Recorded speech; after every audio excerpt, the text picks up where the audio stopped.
Lapha kuma-comment khona ababa nama-question uma ngenza le content engiyenzayo uma beyibona beyibuza ukuthi ibuyaphi. I-content engiyenzayo nale niyijwayele ibuya la kulama-post kanje, kuma-comment kanje. You understand? La ama-monthly listeners between Mthandeni, Khomberisha noKhuzani. Bayayikhulumela-ke lo ukuthi yena nayishonisaphi ithephu Wimpisi seyalahleka yini nisho phela sithenge enye waseyahleka-ke. Amaphosti anjengalawa-ke ayenza ukuthi amaphosti ami or amavidiyo ami abe ngale ndlela engakhona. Akusikhona ukuthi kuyi-mistake.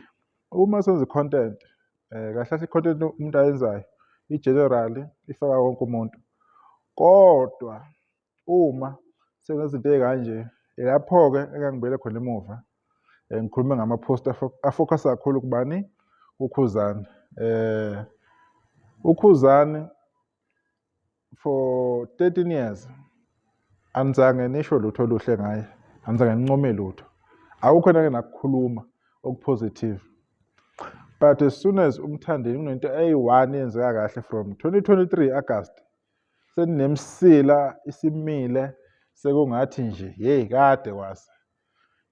It's only been 2 years and 3 months uMthandeni enza kahle online. Kodwa nje the way nikhuluma ngakhona hhayi aniphezi.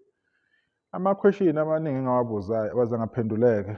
Yonke lento le eniyikhuluma ngayo eseniyibuza for the last 13 years bengingayikhulumi ngani, bengingayibuzi ngani.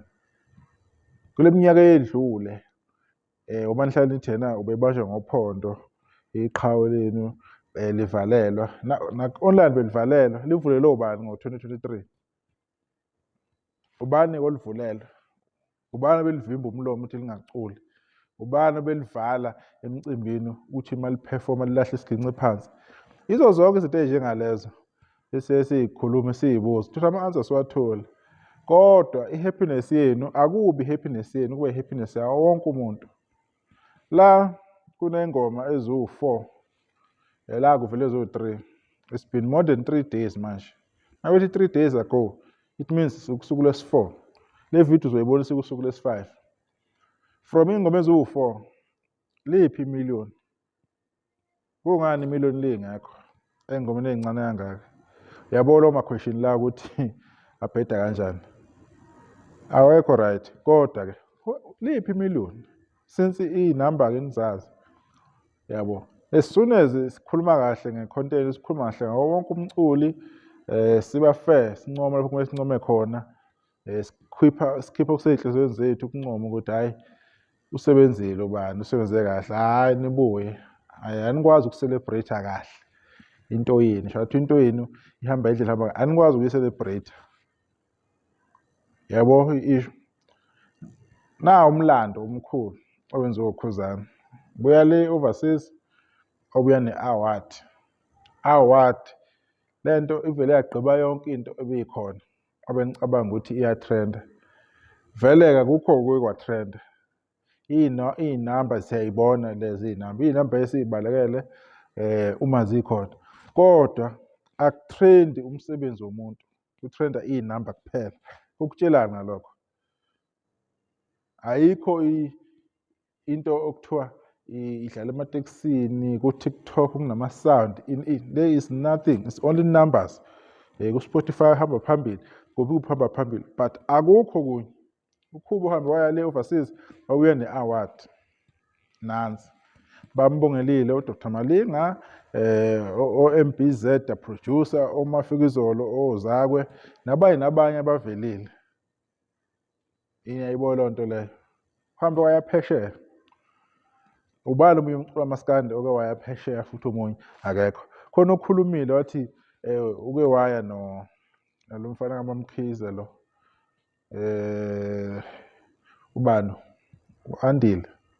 Ya, uthi omunye uwaveza ukuthi no-Andy Mpisa wabuye kulo ma-awards. If kuyiwa kanjalo-ke, so why-ke iqhawe lingayi? Livinjwa yini? Nalo liyise lapho-ke. Livinjwa yini linganominate? yini pho kube likhuni, yini mase kuye uKhuzani bese nithi ingano-Andile Mpisana why? Kwakumele kuye kubani? Angithi u-Andile Mpisana uphila impilo ya-online. Kunama-awards laphayana socialite awards, into ey'njengalezo.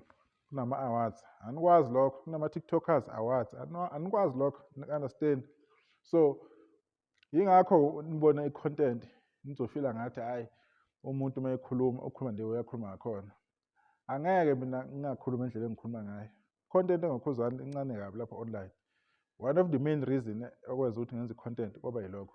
I-content engoKhuzani e-positive, especially ko-YouTube, incane. It's very, very few abantu abakhuluma ngoKhuzani. Abantu abagcwele, abantu nje abancethezayo, abakhuluma lento efunwa yinina neniyithandayo kuphela. Nami uma ngikhuluma ngomthandeni njalo nife kabi, lokho enikufunayo. Lapho-ke nizwa khona kahle ukuthi ya, sengikhuluma kahle. But uma ngikhuluma ngenye into, aninandaba naleyo. Ngifuna nje lento eqondene eqhaweleni. Okuyinto-ke okungeyona-ke into e-right. La sikhuluma wonke umuntu, sincoma wonke umuntu. Kodwa uma sesithi siyafocus sithi hhayi no sikhulume ngabaculi, ebese niyafika-ke nizokhuluma khona enikukhulumayo. Vele mina ngizobuyela ngizorivesa vele ngiyokhuluma ngoKhuzani ngimbeke kahle ngoba akekho umuntu la noma ungayi-check-a i-content yala, akekho umuntu ongathi lapha ku-TikTok or lapha ku-YouTube umuntu ukhulumela ngoKhuzani. Ba-few ilawo mavidiyo lawa ambalwa nambalwa. Kodwa amavidiyo athrendayo kula malanga niyawabona agcwele kuwona wonke ama-channels. Lokho akwanele akunijabulisi.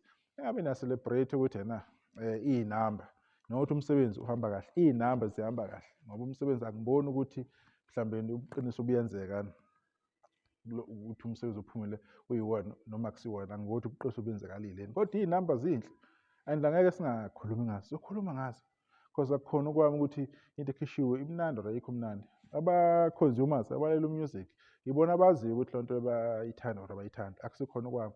Kodwa uma kumele kubuyele sikhulume ngendlela besikhulume ngayo, leyo content leyo ingabuya full time, yabona?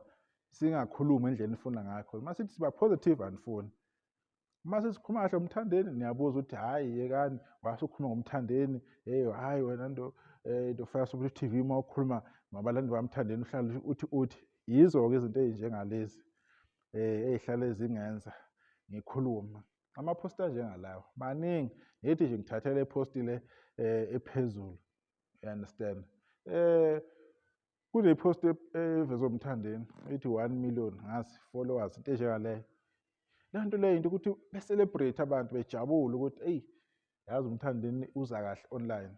Yileyo nto okumele abantu bayenze. No, but i-celebration yena akwenzeki. So asazi ukuthi-ke i-stress-ke enizoyiphisa ngaphansi kwaso kuzoba nini. So i-content yami-ke iyilokho-ke and ibiyilokho all along ngenxa yeso sizathu leso. Kodwa-ke siyathanda-ke ukukhuluma ngawo wonke amaqhawe. Kodwa-ke yini enenza ukuthi mhlawumbe sigcine singakhulumi ngawo the way esuke nibheva ngakhona nange-way enisuke nenza ngakhona. Because ekugcineni kosuku there's nothing positive ozoyithola ibhalwe kakhulu uKhuzani. Incane. Yes, ama-channel athize ayakhuluma kodwa ayikho that much.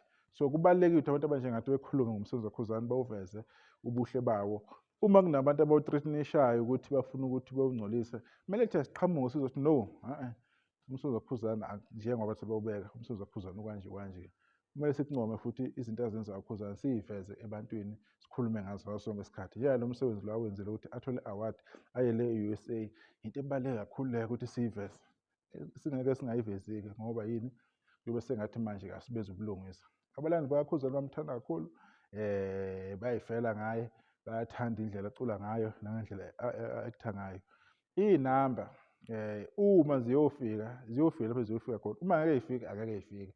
It's not an issue. Khuzani has been ruling umaskandi for years and years and akekho umuntu owakwa-dispute lokho ukurula kaKhuzani. Urulile uKhuzani isikhathi eside ezenzela nje, enza kahle futhi. So angeke salokhu njalo sifuna uKhuzani enze kahle aze afanise nabanye abantu isikhathi samanje.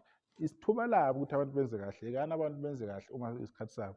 Ngalokho njalo nihlale nifuna ukufaka uKhuzani lapho angasangeni khona.